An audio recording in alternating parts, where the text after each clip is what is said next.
I'm Colonist Tim, and I'm going to lead you students through a 5-minute summary of the Revolutionary War. You see, it all started back in 1763 when the French and Indian War ended. The British Parliament was heavily in debt and needed to raise a lot of money to provide defense for us colonists. So they started off with the Sugar Act in 1764 and the Stamp Act in 1765. For years there had been no tax, and now there was a ton of taxes. You see, as colonists have always considered ourselves to be British. I always have fancied myself an Englishman. Cheers to King George! But we don't have any voice in Parliament, you see. And so when there was new taxes, we had what we like to call it back then, no taxation without representation. Colonists didn't like this very much, and we started rioting. Eventually, they sent 4,000 troops to Boston, Massachusetts.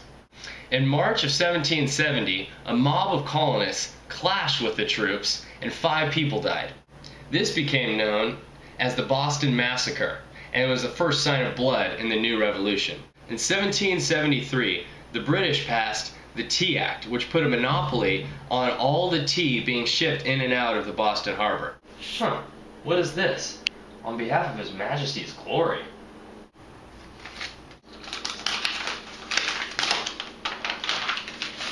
Hereby forward there should be a tax on all tea.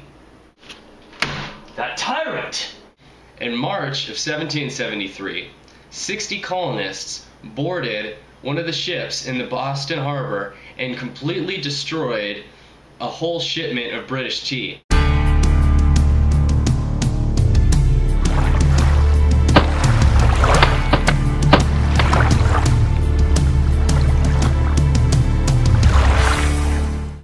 In April of 1775, British marched to Concord, Massachusetts.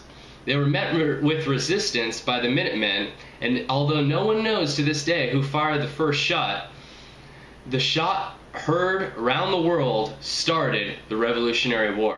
In June of 1775, General Washington led his troops against the British in the Battle of Bunker Hill. Although it was considered a defeat for the colonies, over 1,000 British troops died and war was officially underway.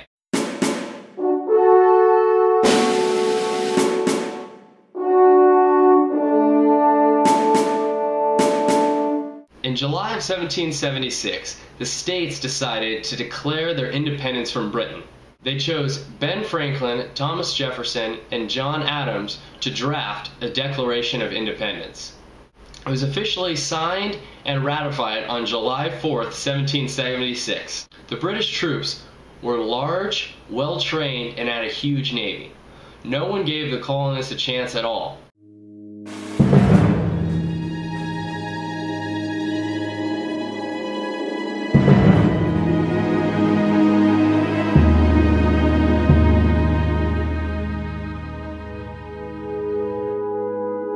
But the American colonists had a lot of advantages as well.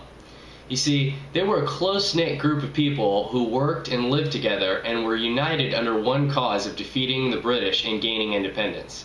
The fact that the war was fought in their own backyard meant that they knew their surroundings very well and were able to stage a series of surprise attacks on the British.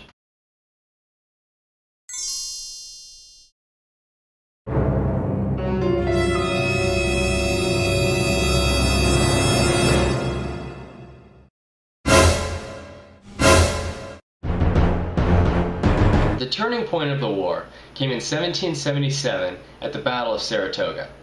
The colonists won this battle, and through their victory were able to form alliances with France and eventually Spain, which proved to be great allies in the fight against the British. In 1781, the British got trapped in Yorktown, Virginia. Eventually, General Cornwallis and the British surrendered, which signified the end of the war. The war officially ended in 1783 with the signing of the Treaty of Paris, and the British troops left and went back to their own country, leaving the newly formed United States of America free to rule their own land and have their own form of government.